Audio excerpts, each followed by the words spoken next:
was a typical Monday morning when Sarah woke up to the sound of her alarm clock blaring.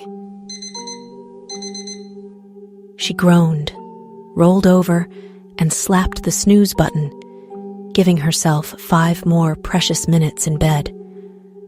Her apartment was small but cozy, the kind of place she could call home in the bustling city.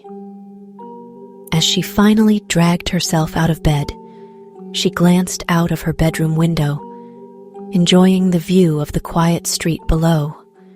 Sarah worked a 9-to-5 job at a local marketing firm. It was nothing glamorous, but it paid the bills.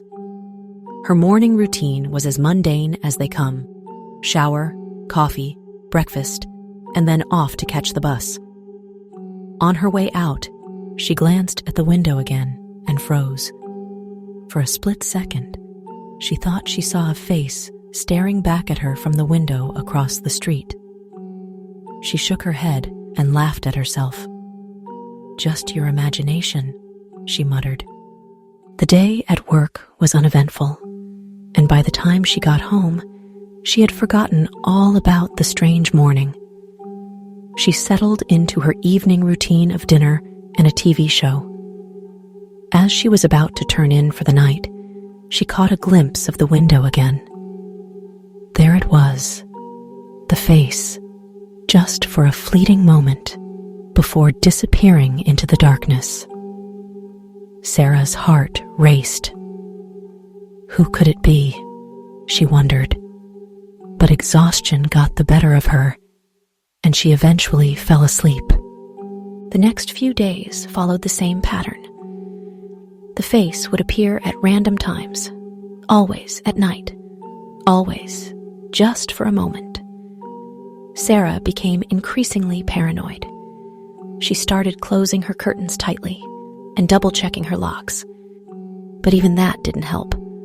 The face seemed to haunt her every waking moment and even her dreams.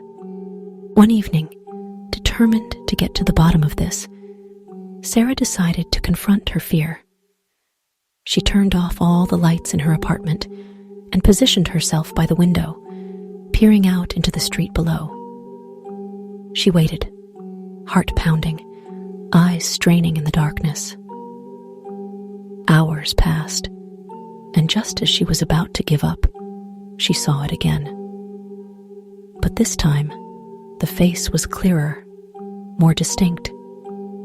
It was a woman, pale and gaunt, with hollow eyes that seemed to bore into Sarah's soul. Summoning all her courage, Sarah grabbed her coat and rushed outside.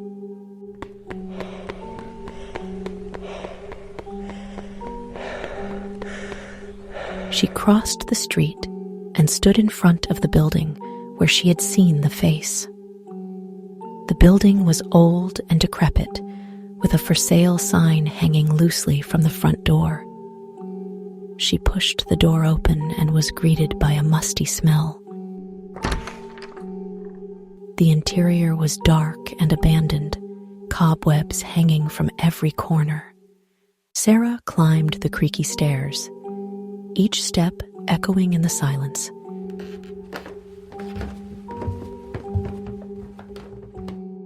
She reached the window where she had seen the face and looked out.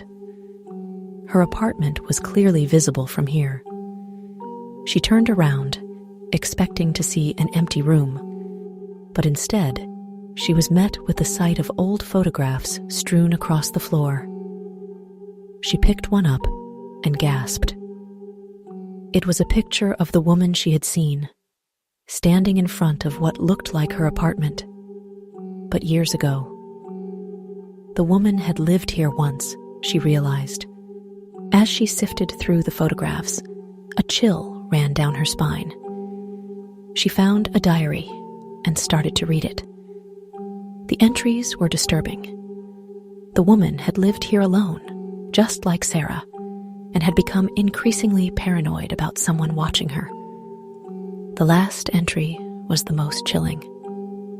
I see her now, every night, staring at me from her window. Sarah's blood ran cold. She dropped the diary and fled the building, her mind racing. She bolted back to her apartment and locked the door behind her. As she leaned against the door, trying to catch her breath, she felt a presence behind her.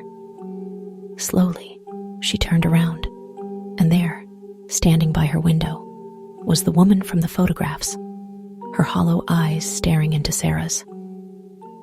The next morning, the police found Sarah's apartment empty, the window wide open, and a single photograph on the floor. In the photograph, Sarah was standing at her window, staring out with hollow eyes. The face in the window had claimed another soul.